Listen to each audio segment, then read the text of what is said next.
Nagsimula ako sa pagtitinda ng palamig sa tapat ng paaralan hanggang sa makapag-cater ako ng kasal ng aking pinsan noong 2012. Doon nabuo ang Enjoy Catering Services na pinangalan namin ng asawa kong si Noel.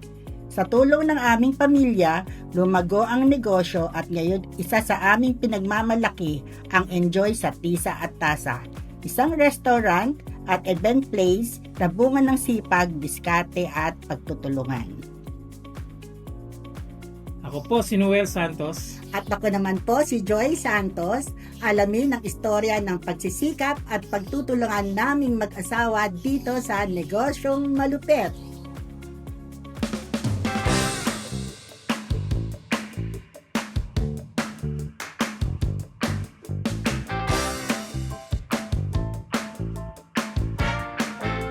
Meron na tayo, meron kayong lumpiang sariwa. Ano pa yan nandiyan sa'yo lahat? Lumpiang Meron sariwa. tayong goto, Batangas, Ang tawag namin dyan is Goto ni Nanay. Goto ni Nanay! Meron tayo nakikita parang roast chicken Inasal, dyan. inasal. Yes. Yes! This is lechon manok from Marinduque. Wow! Dahil taga Marinduque po kayo? Yung owner talaga ng Tisa at Tasa. Pinagpatuloy nila pinagpatuloy. Ito lang yung dalawang dishes na Ano? Niretain namin. Ito pong pansit na punta. Marinduque. Pansit Marinduque. May lumpia, may tokat baboy, meron tayong kare-kare. Tama po ba? Kare-kare po. Ay, kare po ito. Goto po yung Goto Goto pa ni rin. Nanay. Okay, colored line. Roast beef, sweet and sour fillet. fillet, fish fillet. At leche plan. At leche Ano-ano flan. pa. Ito mga na-enumerate namin sa inyong mga pagkain and more ang ino-offer po ng ating mga business owner, restaurateur sa si Ma'am Joy at Sir Noel Santos. Good morning. Good morning! morning. Good morning. Good Di ba pag morning mga po. pagkain talaga, ang ngiti namin, ang ganda, lalaki. Ako Ano ba, low-key. friend? Ako low-key lang. Alam ko, gumaganyan ka lang. Ano ba meron doon? Ako low-key lang. Pero yung utak ko, tara na! Pero eto na nga, my friend. Oh. Bago naging catering service ang kanilang business, ang dami mo na nilang pinagdaanan ng mga business mo, no, Ate Joy? Bago nag-start ang aming catering business, nag-start ang humble beginning ko talaga is pagtitinda ng palamig. Yes, palamig nag-umpisa yung aming negosyo. Oo. Kasi tapat kami ng school. So nakita ko may market doon sa tapat ng school, di ba? Ang daming bata. So nag-try ako magtinda ng palamig. Noon na-enjoy ko yung palamig. Alam mo ba yung sa bawat ganyan, di ba? Kita na ng kita. Yes. Ang kita sa palamig is talagang doble-doble talaga. Truth. Opo. True. Diba? So Water. imagine, mula sa palamig o sa malamig, Yes. aba, napunta sa pagkain. Catering, no? Catering. Oo. Sir Noel. Sir opo. Noel, paano Paano napunta po? dyan? Anong mga kailangan yung gabangin na paghihirap? My friend, kasi hindi ganun kadali yan, ha? Ano po yung mga kinailangan yung gawin para makarating dito sa catering service? Oo. Actually, ako na lang po ang sasagot. Kasi siya, Siya hindi, nag-start yan. kasi ako talaga ang nag-start lahat. Si Sir kasi is nagtrabaho siya sa Nag-corporate corporate. ako. world. Ay, ang ganda ng Yes. diskarte nila, ha? Ah. Na haba siya, ibibuild niya yung business, pero ikaw muna magtrabaho ka May muna stable for siya. Yes. Stable job siya. Ganda. Tapos, ma'am? Yun nga, yung nagtinda ako ng palamig. Marami ako naging friends ng mga parents. Minsan kasi sa pakikipagkwentuhan, nagkakaroon kayo ng... Sharing ng ideas. Oo, tsaka, Yes. tsaka magandang komunikasyon, my friend. Yes no? po. And of course, ang mga nakikilala mo, maraming mga ano yan, okasyon na pwedeng, Yes. na pwede mo rin sila maging kliyente. Ayan. Minsan, wala nang time magluto ng ulam.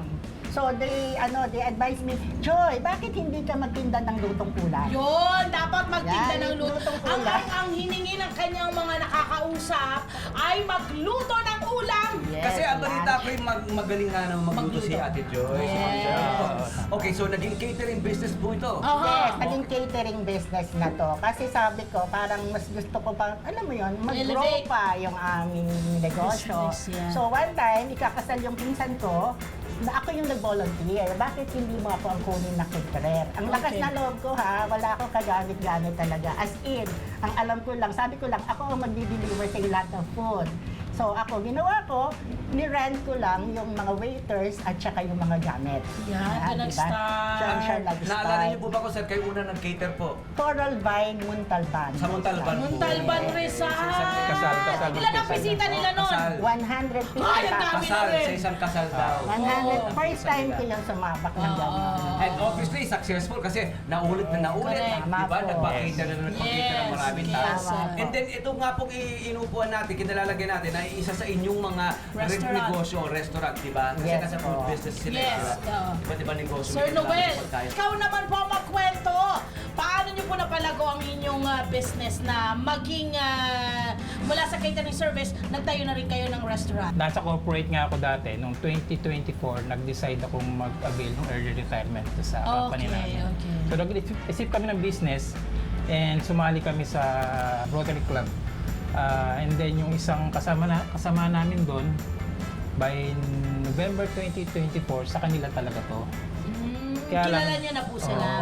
Okay, So, and then? hindi nila maasikaso dahil ang main business talaga nila is construction. Ay, oo nga. So, they decided to give it to us, to to turn sell over it this to sa us. inyo. Yes. Ayan, and then kinuha niyo agad. Tumali. Oo. Tapos, kumusta? Sila naging custodian. Correct. Pagkatapos nun, ano na nangyari nung nakuha niyo na po yung business? So, nung nakuha namin yung business, simula kami kagad, tisa at tasa na rin nun eh. Oo. So, ang inabsorb namin sa kanilang menu, ito yung pancit marinduque, saka yung ito, lechong Lechon, marinduque. oo. The other, yung ibang mga bestseller namin Ito, sa recipes catering, na nila Ma'am dito, Yes. sinet up namin dito yung mga menu. Yan! Ano ho yung mga parang naging struggle po ninyo? Kasi syempre, hindi naman agad yan go agad, diba? Oo. Ano yung mga naging struggle ninyo, ma'am? Kasi Ate lalo Jo? na ang inyong negosyo na ito na that you took over is established na. Correct, kilala na Meron kilala na sa na. sariling libro, ikaw Yes, di ba? yes, Ano yes. po naging mga challenges po nun? Ang mga challenges dito sa pagiging restaurant owner, kailangan prepare tayo. Dapat ang owner marunong din magluto. Correct. Hindi mo dapat iaasa sa mga chef mo yung pag-handle ng pagkain. Kasi pag absent na sila, wala na. Sarado ka na. Yan, isa rin yun, no? Yes, po. Kailangan skilled owner ka rin Yes, pala, po. no? Aside from cook, kailangan marunong ka rin lahat. Magugas ng pinggan, lahat. Server. Ganda. Yes po. So paano po kayo nagtulungan mag-asawa nun? Ano ang role ng bawat isa sa business? Yes. Ate Joy. Sa business kasi siya more on finance dahil nga siya ay galing sa corporate Corporate world, world. yes. Merong So nagkaroon kami ng puhunan. Did you have to quit yung trabaho niyo po, Sir Noel, para or tinuloy-tuloy niyo po? Nag-quit ako. Opo. Quit Nag-early trabaho. retirement siya first. Early retirement So yung ako. early retirement mo, ginamit mo rito? Yun. Yan, sabi ko na nga, Ve. Parang dinagdag puhunan. Yes, Meron na rin naman. dinagdapunan. kaya And dinagdag then, puhunan. ano yung parang naging diskarte ninyo mula doon sa pinuhunan ninyo? Ano yan? Wala mo nang bibilhin ganito, wala mo nang gastusan. Paano niyo manage yung pera, sir? So, nung nag-retire ako, medyo nakakuha naman, dinivert ko talaga sa ibang sa lahat ng business. Nagtayo kami ng brood, panay Coffee shop. and So sinabay niyo po ba sports yung bar. coffee shop sa catering at sa restaurant? Sinabay-sabay niyo po? Halos sabay-sabay, Halos sabay-sabay. 2024 and then 2025, sinet up namin. Sabay-sabay nila. Sabay-sabay Must po have been so talaga. hard, Kaya ha? talaga na-amaze yung mga tao. October, nag-open ng Tisa Atasa. November, merong Yung iba't ibang mga negosyo niyo. salon, coffee shop. May salon pa. Wow. Pero ito po, ang chef, nagtulong-tulong po mga anak din po. Yes. Yes, correct, Oo, correct, nakakatulong correct. na sila eh. So nung nung nagkaroon kami ng maraming business, at yung natutunan ko naman sa corporate world, dinelegate ko naman sa mga anak ko. Ikaw Galing! mag-handle ito, ikaw mag-handle Sino ito. sa purchasing? Purchasing, ganda. panganay ko, ganun. Para rin, my friend, kung sila man din ay makapagbakasyon, yung mga, May magte-take di ba over. kailangan din nila Oo, yun. nagpapahinga Sila na naman? magte-take over. Oo, Actually, yun alam ang na nila. thinking ko. Alam na nila kung paano patatakbuhin yung negosyo. So multiple po inyong mga negosyo, paano niyo po na-manage po ito na sabay-sabay? Nasisiguro Hindi yun madali, Opo. Kasi hindi biro yung isang negosyo, maliit yung Correct. startup nyo. Sa isang negosyo pa nga lang, aligaga ka na. Oo. Yung pa kayang magsabay-sabay, ilang Tapos, negosyo? Apat? 44. 44 mo. Pwede mo bang maarpa ng isa? Hindi, Nakamali. Pwede mo yan. 44. Wow. Marami. Lesson yan. Nag-delegate kami. Paano bang Nag-delegate kami ng, kunyari, catering doon sa isang anak kong babae. Okay. Yung isang food business namin doon sa kabila Coffee naman. business iba and naman. then, Ilan po ba anak nyo? Apat po. 4. Alam ba yung anak nila? Mga 30 plus na pala. Oo na. Hindi mga tayo mga anak. Dahil Bigla ako maaga sinabi sila niya, nagpakasal. 35 na yung panganay ko. Oh, okay. Dahil maaga sila Oo, correct. So, eto na, pag-usapan natin. Paano ang ginawa po ninyong pag-manage naman sa mga food ninyo? Kasi, di ba, syempre, friend, pag food, hindi hindi naman pwedeng isang beses lang babalik yung, o isang beses lang pupunta yung customer mo. Kailangan yan magpabalik-balik. May dahilang bumalik. Ano po ang ginagawa nung parang diskarte para talagang bumalik-balik ang inyong mga customer? After ng mga event, kailangan hingan muli sila ng customer. Tama po kayo na ipopost nila sa messenger. So halimbawa may mga gusto sila may mga comments sila or Improvement. suggestion, improvement, di ba? Kasi ngayon Oo. sa social media, di ba, pagka nag-i-inquire ng food, mas more yung tinitingnan muna yung mga comments ng mga Oo, yung experiences nila. Ano ho yung Opo. ito yung gusto ko namang malaman, my friend, kasi ang lagi nating naririnig yung magaganda. Syempre at some point, sabi nga ni ma'am, meron talagang minsan kailangan ng room for improvement, laging dapat ganun. Paano nyo po tinatanggap ang ganong klaseng mga feedback? Ay, syempre naman po, talagang 100% tinatanggap ka po doon para magkaroon ako ng Ganda. Pag may mga ganyang feedback, talagang pinilitin ko ang buong team, pinag-uusapan namin ang problema. Okay, pag-handle ng tao, Sir Oh, yun, Noel, Kasi po, paano? Ito, marami tayong mga employees po, Yes. personnel, opo. Paano natin na-manage sila? So, parang sa corporate din, kasi si Ma'am Joy parang COO eh. Opo. Siya ang COO, tapos yung mga tao. Although ito hawak ko, ako nagmamanage ng tao dito. Pero ang mga delegation ng tao, yung mga schedule, siya nag-handle. paano niyo po inaalagaan yung mga tao ninyo? Oo. Isa pa yun, friend, kasi Tatagal. sila ang partner ng mga negosyante, yung mga empleyado nila diba? Personnel, Ma'am, oo. paano kayong mag-handle ng inyong mga empleyado? Yun nga po, parang family sila sa akin. Oo. Although na merong pinapagalitan sila, pero never ako nagsasalita ng masama, bad sa kanila. Oo. masakit. I think yung word kasi may masyadong negative yung pinapagalitan, but actually hindi yun eh. Parang it's a parang mga kuntil-butil na kailangan nilang ayusin ba Yes para po. maging maayos ang trabaho nila. Yes Dahil in the end talaga, negosyo din nila yun, my friend eh. So at least nasasabi niya, mas maganda nang sinasabi kaysa hindi.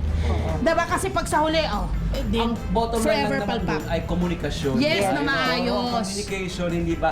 Kung i-call out ka, Yes, dahil meron kang hindi yes. masyadong maganda na gawa, Oo. marapat lamang. Para sa korporasyon, mga company, sa Yes. corporate world, meron tayong, kung may grievance ka, Aha. pwede mong i-air out yun. Yes. Halimbawa, meron problema ang isang personnel Yes, o empleyado, pwede pong i-call out yun. In a professional way, ano? Oo, Ganda rin very naman nun. professional Talaga yun. naman. Maraming Oo. salamat. Ako, tikman na raw natin ito. Yes. May titikman natin dito. Ano ho ba yung, Fred, ayan, meron ka bang Tissue kutsara lang dyan? pa. Masarap Yes. daw. Ang best seller nila rito ay ang kanilang roast beef. Yun daw ang kanilang, Oo, ito. andyan sa'yo, my friend. Nasa iyo yan. Ikaw muna, ladies first. Ikaw na muna. Hindi, go na. Okay po, sige po. Siyempre, kunin mo na yan. Ibalot mo na rin. Joke lang yan. Diba talaga naman? Ito po yung mga best seller Serving nila. spoon. Ang mga best Serving seller spoon. nyo po ay ano po, Ma'am Joy? Ang best seller namin sa catering is yan, roast beef, yan, caldereta. Dito po ba yan? Pag dito naman sa restaurant, magkano po yung range ng mga prices na pwedeng mabili ng ating mga kabarangay? Sa beef kasi, itong mga 280 to 300. ang Good for mga how many 2 to persons 3 po yan? packs na yun. Aba, pwede 2 to na 3 rin. packs. Not bad. Itong mga pansit natin, 200 to 250. Marami na sharing na to. Good for 4 to 5. Kasha. And then, anong oras po bukas ang inyong restaurant? Ang Kisata sa open po ng 10 a.m. hanggang 10 Ay, p.m. ma'am, Ang sarap. Ma'am, paano kung sa mga gusto po magpa-cater, paano po tayo matatawagan? Okay? Sa catering po, sa Facebook po, Enjoy Catering at Services. Enjoy Catering Services. Siyempre, ibang level din ang pag mag-asawa kayo na magkasama sa negosyo. Yes po. Ano yung mabibigay yung tips sa ating mga kabarangay na mag-asawa rin na papasok sa ganitong klase ng sarap, no? Ganitong klase ng negosyo. Para hindi magkaroon ng lamat ang inyong pagsasama bilang mag-asawa, Ate Joy. Actually, talagang minsan nagka-clash ang mag-asawa kasi hindi pare-pareho. Lalo na siya galing sa corporate world. May idea siya May about idea it. siya kung paano magkamay na bakal. So doon kami nagkakatalo kasi more on na kinakampihan ko doon. Ikaw ang nanay! Ikaw ang nanay! Parang tatay at nanay lang yan. Opo. Sometimes kailangan may mag-police para may latag ang dapat na may latag na Opo. mga rules, ano. Pero lagi namang kung ano yung role niya, siya yung gagawa nun. Yes Kung anong po. role mo, yun ang gagawin niyo po. Yes. Tsaka Yan. nagpapasalamat din ako. Katulong ko na siya. Gumaan na kasi yung trabaho ko. Oh, Malaking bagay talaga na Sana kasama. all, diba? Sana Anong message all. niyo po sa isa't isa, ma'am, sir?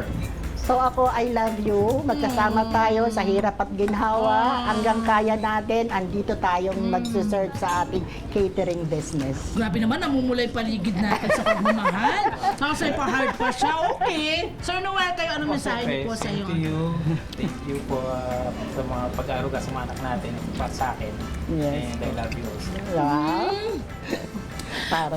Parang naging team Sige na nga, kumain na po kayo. Kumain na nga po kayo ng kaldereta. Yan na nga po. Tikman mo Tsaka tong leche kaldereta, flan. oo. Talaga naman, Salamat po. makikita mo yung friend, ano, kapag may respeto at may respeto sa isa't isa, sumusunod ang pagmamahalan. Ganyan lagi yan, ano. Maraming salamat, Mr. and Sir Sa Noel. natatranslate ang pagmamahal sa negosyo? Pagkain, ano? Pagkain, oo po yun. Kaya At syempre na, napakasarap. natatranslate din sa kanilang mga empleyado, my friend, ano? Ganda!